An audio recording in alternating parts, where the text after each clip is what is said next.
En fait, les claquettes, à la base, c'est un instrument de percussion.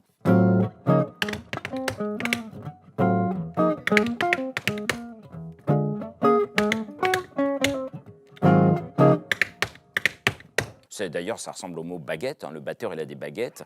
Le claquettiste, il a des claquettes sous les pieds. C'est exactement la même chose. On joue sur une musique, on fait des rythmes comme le fait un percussionniste.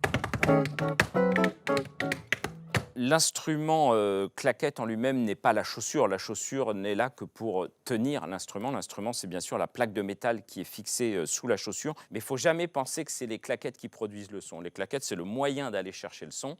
Mais vraiment, la surface idéale, c'est le théâtre. La scène de théâtre en bois, parce que c'est creux en dessous. Et on peut avoir un son assez grave avec le talon et un son beaucoup plus aigu avec la pointe. Parce que sur le talon, il y a toute l'ossature du corps. C'est pour ça que le son est plus mat. Et là, le son est plus aigu parce qu'il n'y a que la pointe des orteils. L'origine des claquettes est plus ancienne puisque c'est toutes les danses que l'on pratiquait en Europe dans les siècles passés, les danses populaires, je parle des danses traditionnelles qui se pratiquaient avec des sabots en bois. Donc le sabot, c'est vraiment l'ancêtre de la chaussure de claquette. Bien sûr, le grand événement par rapport à l'histoire des claquettes, c'est l'arrivée de la comédie musicale, c'est-à-dire à partir du moment où le cinéma est devenu sonore, ça a été vraiment le boom, la mode incroyable des claquettes pendant à peu près 2 décennies, avec évidemment des grandes stars comme Fred Astaire ou Gene Kelly. Mais c'est vrai que les claquettes, c'est toujours assimilé à cette période-là, alors que ça existait depuis plusieurs décennies, bien sûr, avant, et que ça continue à exister après. Avec la pointe, si je frotte comme ça le sol, ça s'appelle un brush. Il y a toujours les noms anglais. Un brush, ça veut dire brosser. Vous voyez, je brosse le sol. Si par contre je pose, ça s'appelle un step parce que je fais des pas. Si je saute sur un pied, ça s'appelle des hops parce que je saute. Donc il y a comme ça quelques petits pas qui permettent d'utiliser la pointe. Il y a par exemple le plus connu, c'est le toe. Là, c'est la pointe du fer et c'est la sonorité d'ailleurs la plus grave en claquette. C'est le toe. Et puis après, on a le talon. Donc le talon, on peut le poser à plat. Ça s'appelle un heel. Mais on peut aussi poser la pointe du talon comme si on creusait le sol, et ça s'appelle un dig. Donc on a une petite dizaine de pas de base qui produisent à chaque fois une seule sonorité.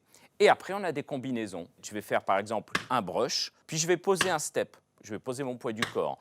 Et du coup, on ne va pas dire brush step, brush step, brush step, parce que c'est trop dur à dire. Ça change de nom, ça s'appelle un flap.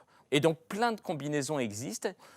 On peut faire 3 sons, voilà, on peut en faire 4, on peut en faire 5. Comme un alphabet, je mélange 2 lettres l'une avec l'autre, et ça change le son des lettres. Si je prends un A et un N, tant que c'est séparé, on dira A, N, A, N, mais si on les rapproche, les 2 lettres, c'est plus A, N, c'est AN. La sonorité est différente.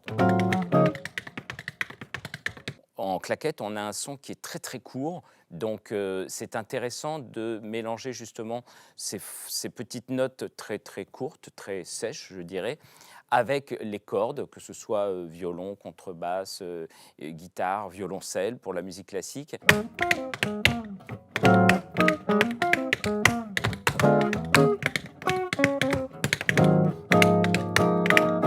Tous ces instruments à cordes sont tellement opposés à la petite note sèche des claquettes que le mariage marche parfaitement bien.